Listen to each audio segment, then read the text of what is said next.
actuelle, nous trouvons que l'éducation fait partie des premières priorités du président Abdel Fattah el-Sisi, puisque effectivement l'éducation est le pilier du développement. Mais pour l'éducation, elle apporte ses fruits sur plusieurs années. C'est pas quelque chose qui se sent rapidement.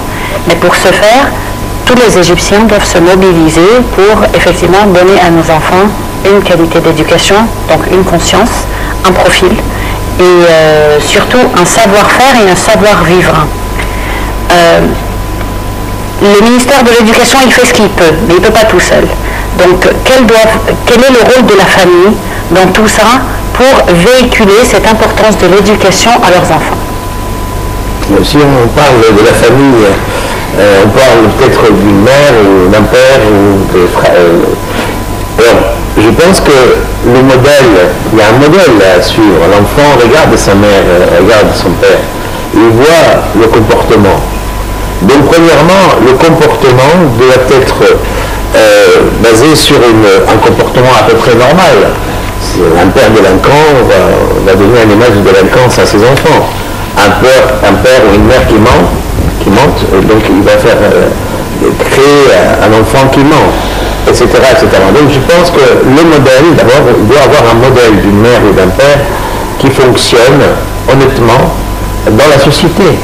Et je pense que ça, c'est la première chose, ce qu'on appelle en arabe le qudwa, c'est-à-dire le modèle, un modèle.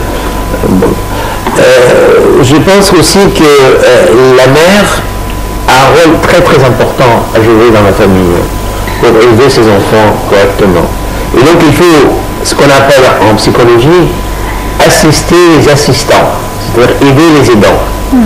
Une mère a besoin aussi d'être aidée pour pouvoir élever ses enfants. Donc elle a besoin d'une formation, une éducation, appelez ça comme vous voulez, et non pas seulement un héritage de ses parents. Il faut créer des lieux où la mère peut poser la question comme des groupes de parole, qu'on fait nous dans des instances psychologiques, pour entendre leurs messages, leurs condoléances, leurs problèmes. À partir du moment qu'on aide les mères, ils sont capables à ce moment-là à aider leurs enfants. Ça, c'est le premier élément que je dois souligner par rapport à votre question. Et deuxième élément, l'enseignement en Égypte.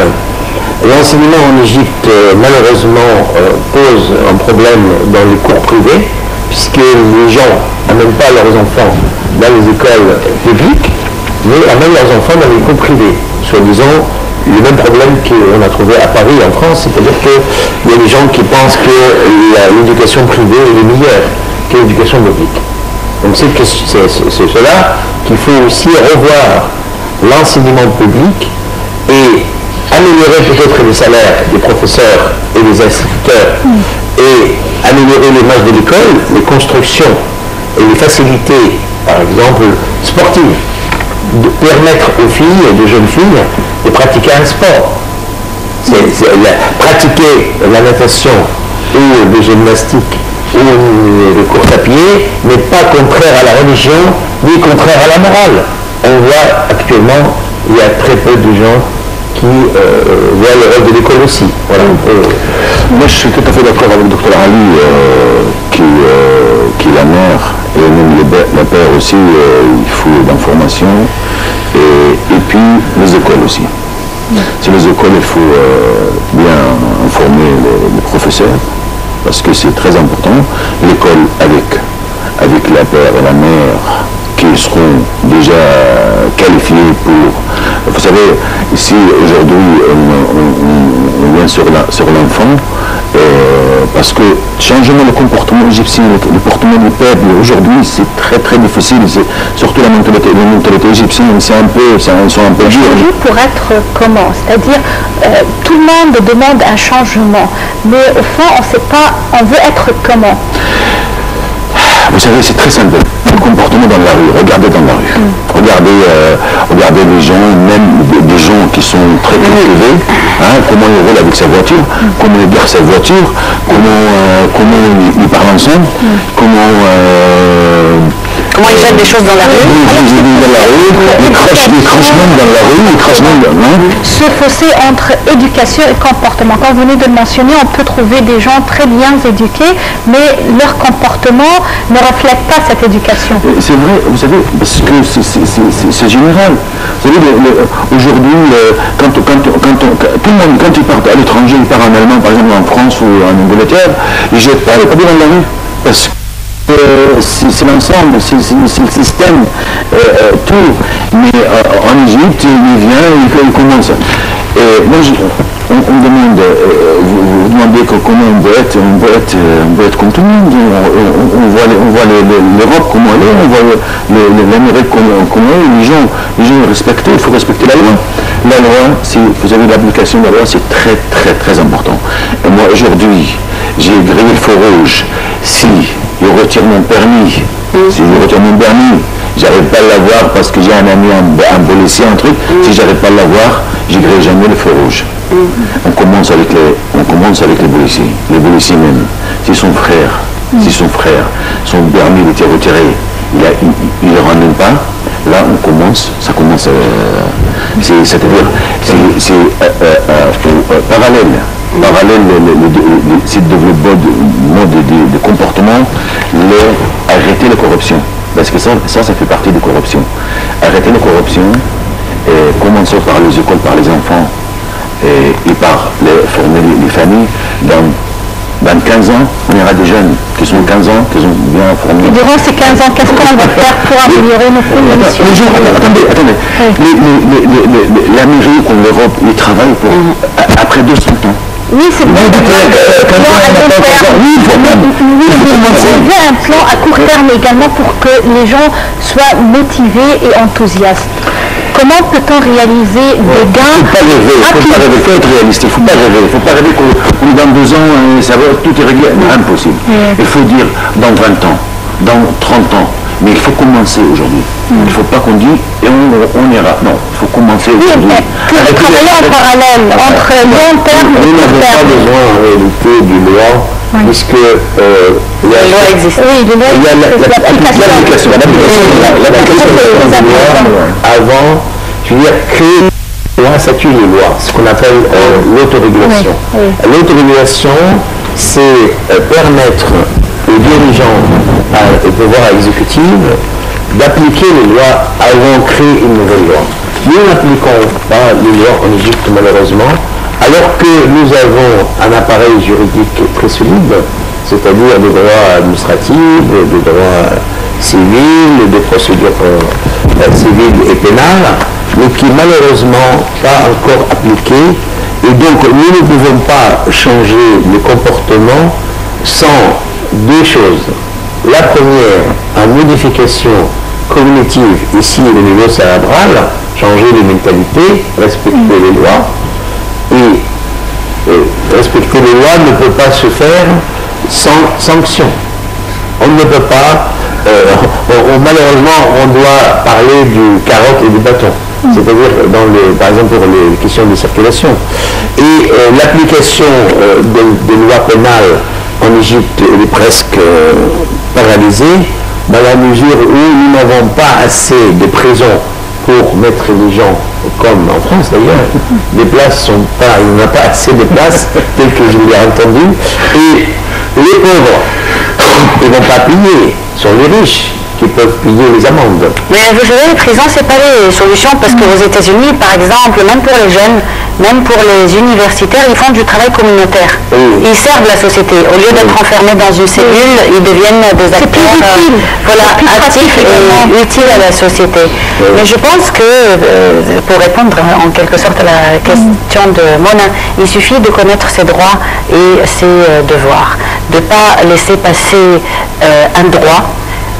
Il faut nous battre pour nos droits en accomplissant à la perfection nos devoirs. Je pense que si chacun se comporte de cette manière, on verrait une différence. L'application de la loi, c'est tout ça sur l'application de la loi.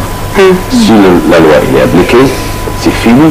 Je vous assure, aujourd'hui, s'il y a un chauffeur de microbus qui est mal garé, qu'on lui retire la voiture, avec 2-3 personnes, c'est fini, après ils ne s'arrêtent pas, ils ne font pas comme ça.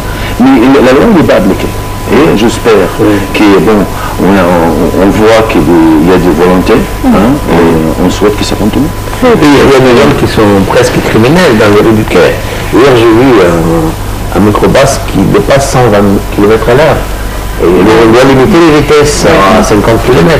Je pense qu'on doit raviver, docteur, le sentiment de nationalisme. Le sentiment de nationalisme, notre amour pour notre pays. Nous avons franchi un grand pas en 2011. Et peut-être on a fait quelque chose dont on ne rêvait pas un jour. Donc on a pu le faire. Maintenant on a besoin de nous développer, de développer cette voie, d'aimer notre pays. Si vous aimez votre pays, vous n'allez pas le salir. Si vous aimez votre pays, vous allez bien travailler pour être productif et servir vos citoyens. Avant que je rentre à Maspero, je vous assure, je suis dans un café, il arrive une femme qui est très âgée, elle a 70 ans, et il m'a dit, monsieur, l'Égypte, il a pleuré. Je dis, madame, c'est quoi l'Égypte? Elle dit, l'Égypte. Il a pleuré, il m'a dit, moi j'aime l'Égypte, j'adore l'Égypte, j'aime mon billet, je ne veux pas que ça tombe, Une femme qui a 70 ans. Donc il faut faire maintenant. Il faut faire maintenant pour pas que ça tombe, et ça tombera jamais, Inch'Allah, et ça doit se développer. Nous avons la chance d'avoir un fort président qui est vraiment nationaliste. Donc on aimerait voir ce nationalisme se répandre partout en Égypte. Oui, nationalisme, responsabilité et conscience, ce sont les mots-clés pour la période à venir. À la fin de cette édition, on tient à remercier nos invités pour aujourd'hui. Dr Ali Kamel, vous êtes psychologue. M. Talat Cher, vous êtes analyste politique. Merci bien d'être avec nous aujourd'hui. Alors, je crois que c'est ainsi qu'on termine cette édition de Bonjour l'Égypte, édition spéciale afin de célébrer non seulement le 25 janvier, non seulement comme signe ou comme révolution de 2011, mais également comme fête de la police. Et vraiment, je rends hommage à tous les martyrs qui sont tombés, que ce soit les martyrs de forces de la police, des forces armées, ou les Égyptiens qui sont descendus dans la rue demandant leurs droits, pain, égalité, solidarité, justice sociale et dignité. Merci d'être avec nous. Donc j'ajouterai à ce que Mona a dit que nous avons effectivement franchi un gigantesque pas dont on ne rêvait pas un jour. On a la chance d'avoir tous les atouts maintenant pour nous développer. On a besoin de travailler, les petits, vous devez bien travailler à l'école, les adolescents, même chose. Concentrez-vous sur vos études pour réussir et être des éléments actifs et utiles à la société pour les travailleurs et les employés. Essayez de doubler la production et de faire votre travail avec une grande conscience. Merci de nous avoir suivis. Je dirais bonne année donc à tous les Égyptiens et espérons que la commémoration de cette grande journée l'année prochaine sera beaucoup plus productive. Au revoir.